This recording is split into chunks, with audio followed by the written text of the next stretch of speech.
My manners genteel. मेरे manners यानी तौर तरीके सभ्य है।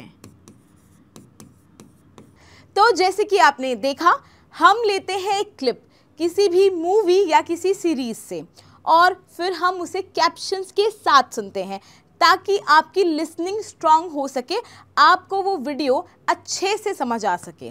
फिर हम उसे वर्ड टू वर्ड करते हैं ट्रांसलेट, ताकि अगर वीडियो को सुनते समय आपको कोई चीज़ समझ ना आई हो, कहीं डाउट रह गया हो, तो वो भी समझ आ जाए।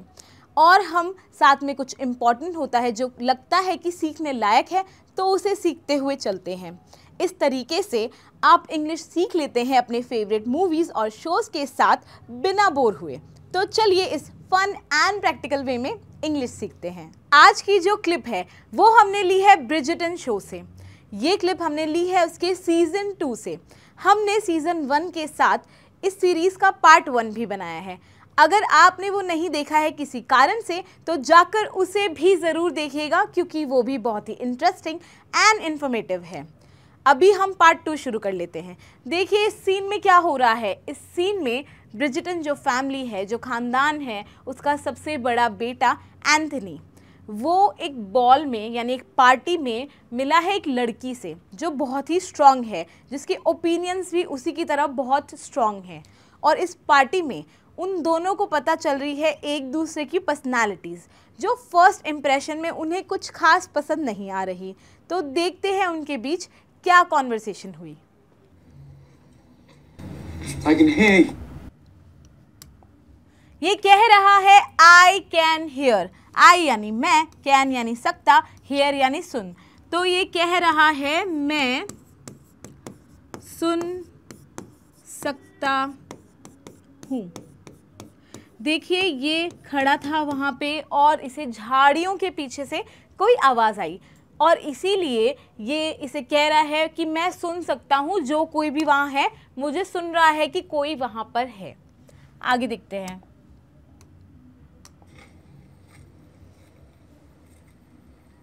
You. Pardon me, my lord. और क्योंकि ये इससे पहले भी मिल चुका है तो ये कह रहा है यू यानी कि तुम हो यहाँ। और ये कह रही है बदले में pardon me my Lord. Pardon का मतलब होता है क्षमा करें और मी मतलब मुझे या माफ़ करें।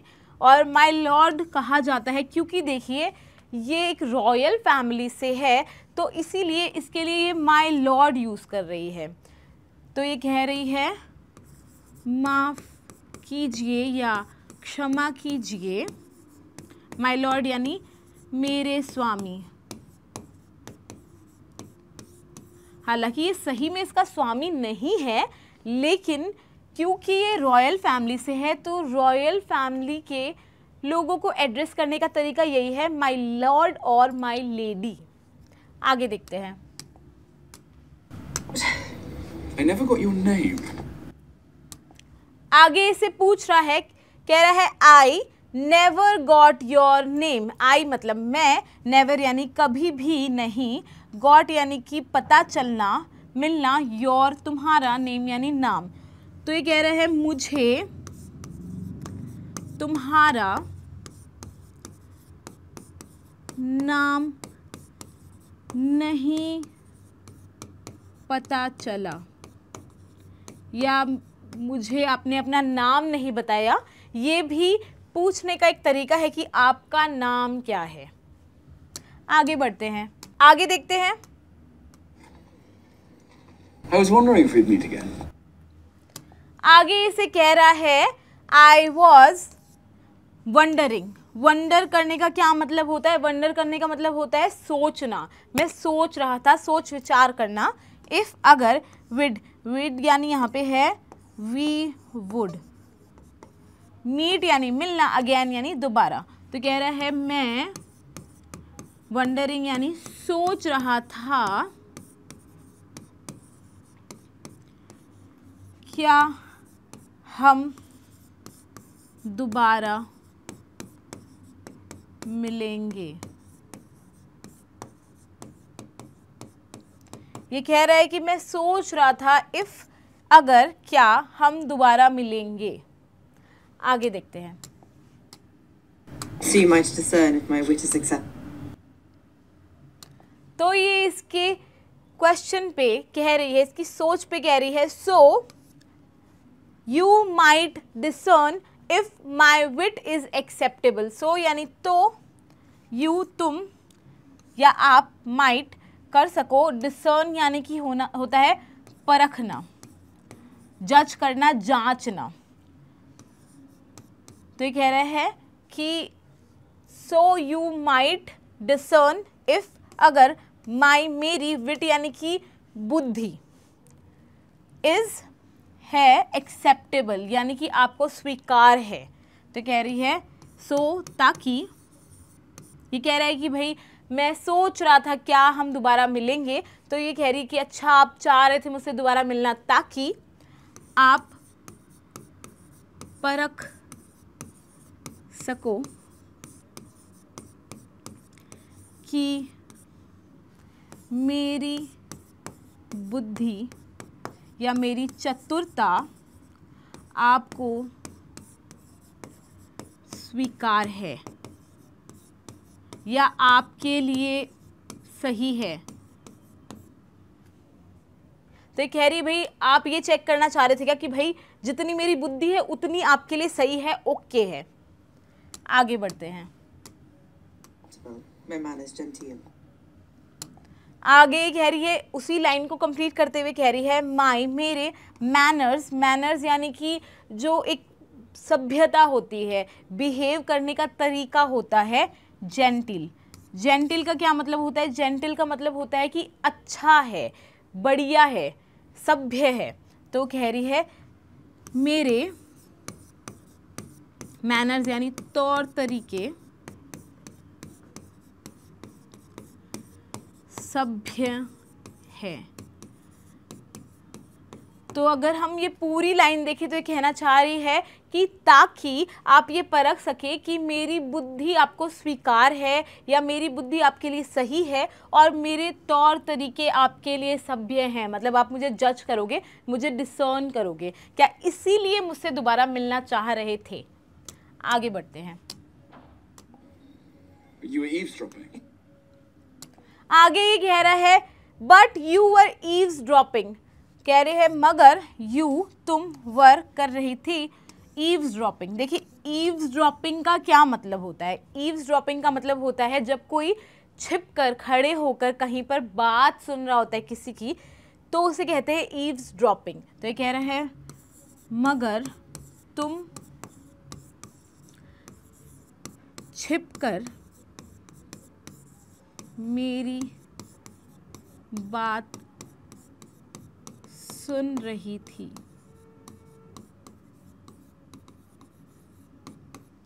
तो ये कह रहा है कि तुम ईव्सड्रॉप कर रही थी यानी तुम छुपकर मेरी बात सुन रही थी। आगे बढ़ते हैं। It was hardly an effort. आगे कह रही है it was hardly an effort. It ये है, वॉज यानी था, हार्डली यानी मुश्किल से, एन एफर्ट प्रयास। तो ये कह रही है कि भाई मुश्किल से ही कोई प्रयास करना पड़ा, कोई कोशिश करनी पड़ी आपकी बातें सुनने के लिए। ये कह रही है मुझे कोई प्रयास नहीं करना पड़ा। ये कह रही है भाई, इसने बोला कि तुम मेरी बातें सुन रही थी, तो ये कह रही है कि मुझे कोई प्रयास नहीं करना पड़ा, कोई अलग से एफर्ट नहीं मारने पड़े। आगे देखते हैं। Seeing as you were proclaiming your many requirements for a wife. आगे कह रही है seeing as you were proclaiming your many requirements for a wife. seeing as का मतलब देखते हुए, या कह सकते हैं कि since, क्योंकि, चूंकि, या हम कह सकते हैं इसकी जगह considering that, यानी कि देखते हुए, ये ध्यान रखते हुए, क्योंकि as you were आप थे, proclaiming यानी कि एक तरह से घोषणा करना, अनाउंसमेंट करना, बताना। योर आपकी मैनी यानी कई, रिक्वायरमेंट्स मतलब ज़रूरतें या शर्तें, फॉर अ वाइफ एक पत्नी के लिए। तो ये कह रही है क्योंकि या देखते हुए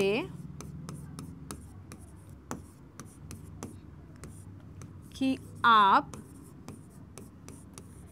एक पत्नी के लिए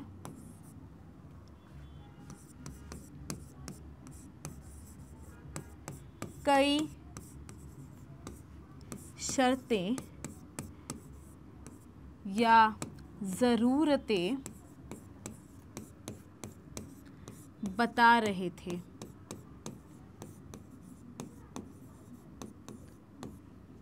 तो कह रही है आप भाई बहुत सारी कंडीशंस बता रहे थे, बहुत सारी चीज़ें बता रहे थे कि मुझे मेरी वाइफ में चाहिए या एक वाइफ में होनी ही चाहिए। आगे देखते हैं। Loud enough for the entire party to hear. Party. आगे कह रही है loud enough for the entire party to hear. Loud enough मतलब कि इतना ज़ोर से, इतना ज़ोर से, for the entire party, entire यानी कि पूरी की पूरी पार्टी के लिए, टू हियर यानी सुनने के लिए। तो ये कह रही है इतना ज़ोर से कि पूरी एंटायर पार्टी सुन सके। तो ये कह रहा है कि भाई आप बोल रहे थे, जब अपनी वाइफ वाली रिक्वायरमेंट्स बता रहे थे, इतना ज़ोर से बोल रहे थे कि पूरी पार्टी को सुन जाए, इसीलिए मुझे कोई ख़ास एफर्ट्स नहीं डालने पड़े, मुझे कोई मेहनत या कोई प्रयास करना ही नहीं पड़ा। आगे देखते हैं। You take issue with my requirements? I take. Done. Party to hear. You take issue with my requirements?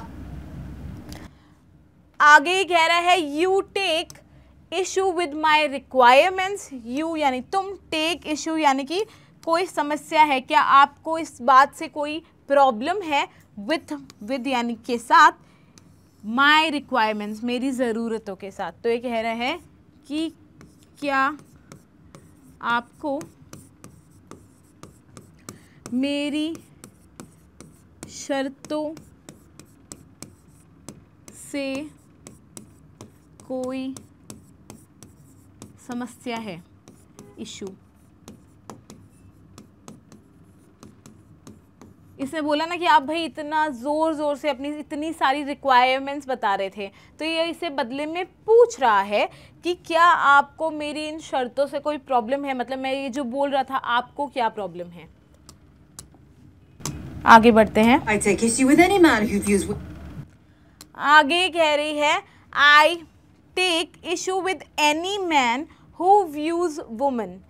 तो ये कह रही है आई, मैं, टेक इशू यानी कि लेती हूँ या मुझे समस्या होती है, विथ एनी मैन किसी भी इंसान के साथ, हु यानी कि जो, व्यूज़ यानी देखता है, विमेन यानी कि महिलाओं को। तो ये कह रही है मुझे हर आदमी या व्यक्ति से समस्या है, टेक इशू, जो महिलाओं को, क्योंकि यहाँ पे विमेन है तो यहाँ पे प्लूरल है, देखता है।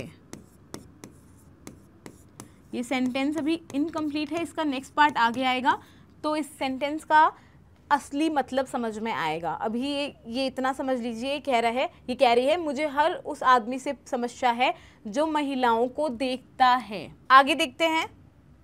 You views women merely as chattels and breeding stock. आगे ये कह रही है अपने सेंटेंस को कंप्लीट करते हुए, merely as chattels and breeding stock। merely यानी केवल, as यानी की तरह, चैटल्स मतलब होता है कोई तरह की कोई संपत्ति, कोई प्रॉपर्टी, कोई पोजेशन, उसे कहते हैं चैटल्स। एंड और ब्रीडिंग यानी कि जो कि संतान को पैदा करने के लिए स्टॉक यानी कि सिर्फ एक साधन है। तो ये कह रही है केवल संपत्ति और संतान यानी बच्चे पैदा करने का साधन। तो ये कह रही है कि ऐसे हर इंसान से मुझे प्रॉब्लम है, ऐसे हर एक पुरुष से मुझे प्रॉब्लम है जो केवल महिलाओं को संपत्ति और संतान पैदा करने के साधन के रूप में देखता है। मतलब वो ऐसे नहीं समझते कि ये भी एक ह्यूमन बीइंग है, इंसान है, उनके लिए वो बस इतने ही हैं। आगे बढ़ते हैं। None of that was meant for you. Viscount. आगे कह रहा है none of that was meant for you। none of that यानी कि इस चीज़ का कोई भी हिस्सा, that यानी कि वो, और none यानी कि कोई भी नहीं। तो कह रहे हैं कोई भी हिस्सा was था meant for you। तो ये कह रहा है कि वो बात आपके सुनने के लिए नहीं थी।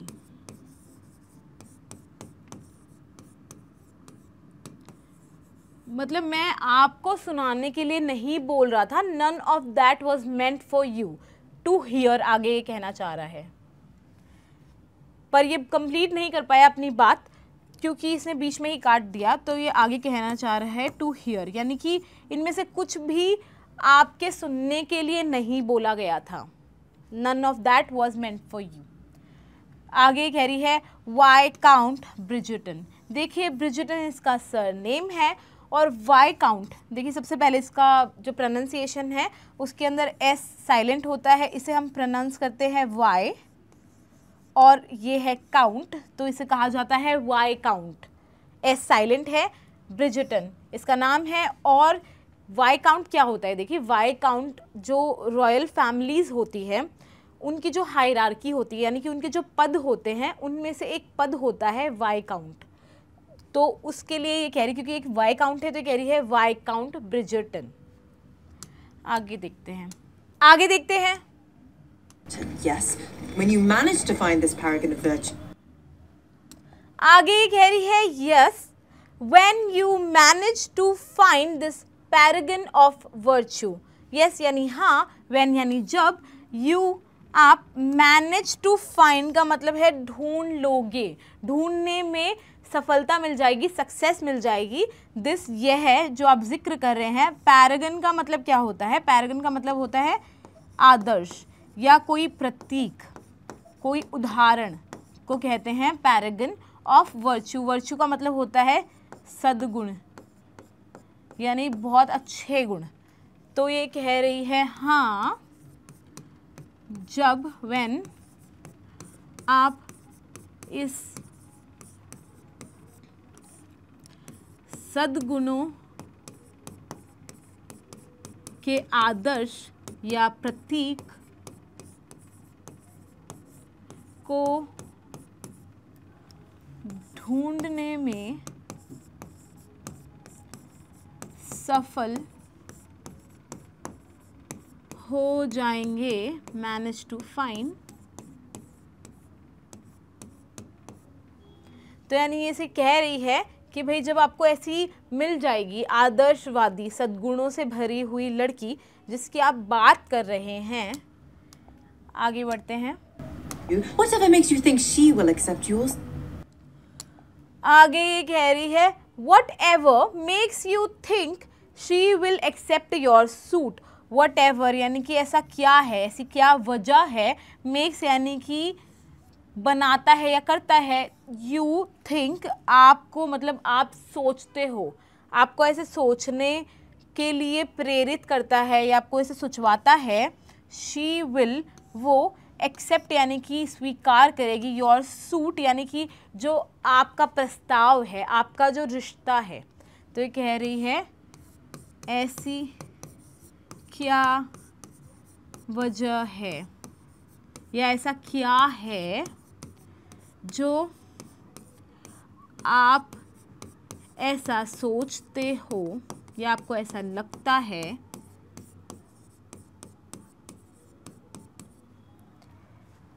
कि वो आपका रिश्ता या प्रस्ताव स्वीकार करेगी।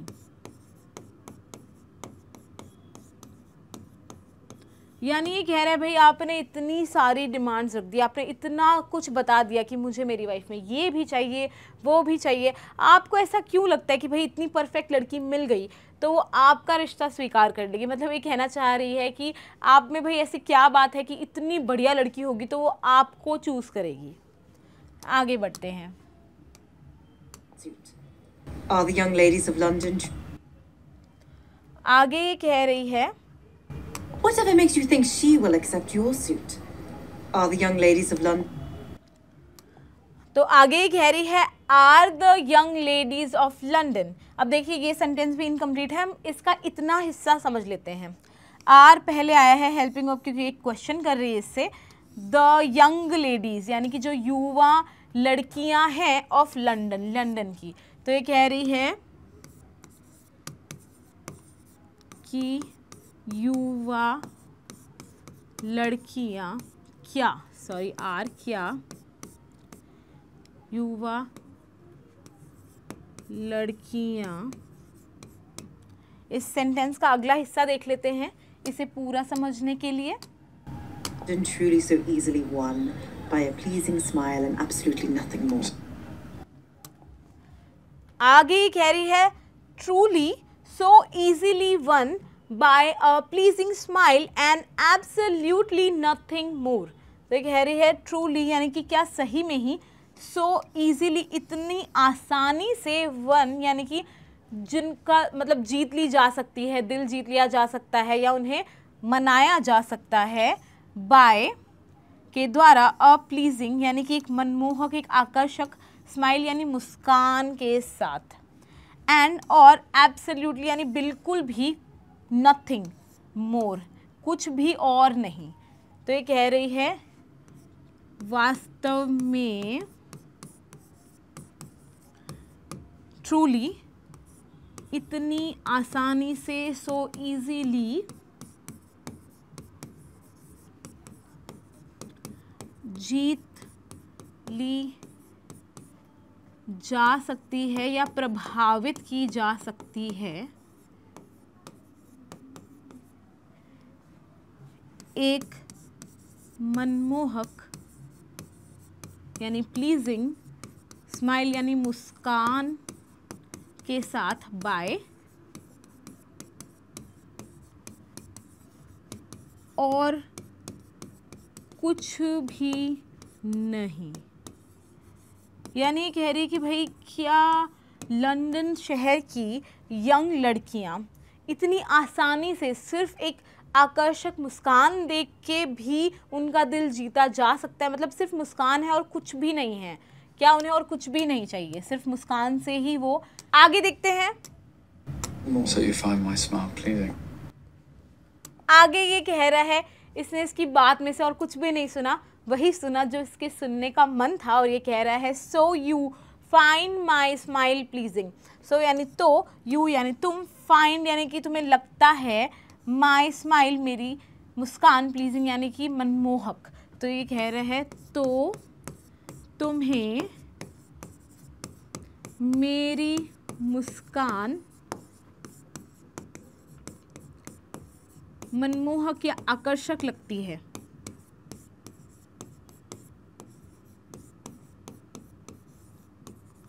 क्योंकि इसने कहा कि भाई सिर्फ एक आकर्षक मुस्कान होने से क्या होता है, और तो कुछ भी नहीं है। तो ये सिर्फ पॉजिटिव पे ध्यान दे रहा है। जैसे कहते हैं ना कि जो ग्लास हाफ फुल है उस पे ध्यान दो, उस पे फोकस करो। तो ये वही कर रहा है और ये कह रहा है अच्छा तुम्हें लगता है कि मेरी मुस्कान अच्छी है, मनमोहक है। आगे देखते हैं। I find your opinion of yourself entirely too high. तो इसकी बात पे ये कह रही है I find your opinion of yourself entirely too high. मैं find यानी कि मुझे लगता है, your opinion आपकी राय ऑफ योर सेल्फ, अपने बारे में, एंटायरली यानी पूरी तरह से, टू हाई यानी कि बहुत ऊंची। तो ये कह रही है मुझे आपकी राय, योर ओपिनियन, अपने बारे में, your self,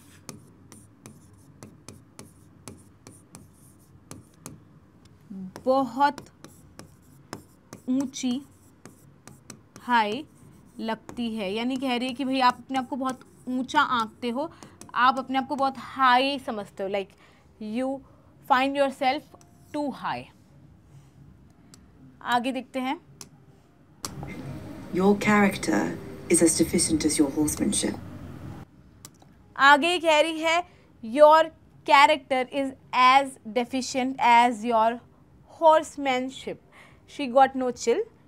she is like कि भाई मुझे नहीं पसंद आप, और आप जो ये खुश हो रहे हैं, मैं आपको बता देती हूँ मुझे क्या लगता है आपके बारे में एग्जैक्टली।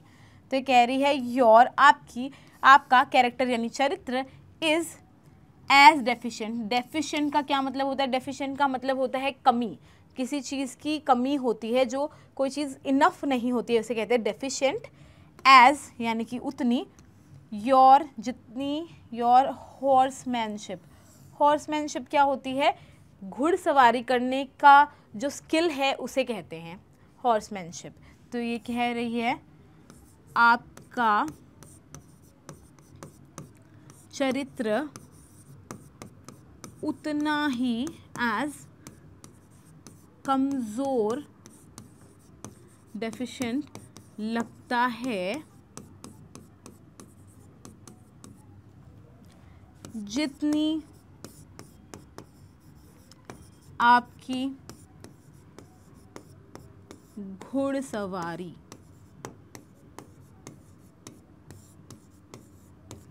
तो ये कह रही है कि भाई आपका चरित्र उतना ही हल्का फुल्का है जितनी आपकी घुड़सवारी है। आगे देखते हैं। I shall bid you good night. आगे से कह रही है आई शैल बिड यू गुड नाइट। आई शैल मैं करूँगी, बिड यानी कि बिड यू गुड नाइट। अगर हम इसे एज अ होल पढ़े, इसका मतलब है कि भाई आपको मैं गुड नाइट बोलना चाहूँगी, गुड नाइट अदा करना चाहूँगी, यानी मैं आपको अलविदा कहना चाहूँगी। तो कह रही है मैं आपको अलविदा कहना चाहूँगी, या मैं आपको अलविदा कहती हूँ। ये थोड़ा बहुत ही इससे फ्लर्ट करने लगा था, उससे पहले ही इसने इसको पूरी तरह से क्लीन बोल्ड कर दिया। इसने बिल्कुल इसकी बेइज्जती पे बेइज्जती ऐसी करी है कि बेचारा चुप हो गया और ये अपना बोल के निकल ली। तो आज का सेशन होता है यहीं पर एंड। आई होप आपको आज का सेशन अच्छा लगा होगा। आपको आज का सेशन कैसा लगा ये हमें कमेंट सेक्शन में कमेंट करके ज़रूर बताइएगा, और साथ साथ ये भी बताइएगा कि आपको ऐसी और कौन सी मूवीज़ या सीरीज़ पे इसी तरह के और वीडियोस देखने हैं, या आपका और भी कोई सजेशन हो तो वो भी ज़रूर लिखिएगा, हम पढ़ना चाहेंगे। हम मिलेंगे आपसे नेक्स्ट सेशन में, तब तक के लिए गुड बाय। पर जाने से पहले don't forget to like, share and subscribe to the channel. Thank you.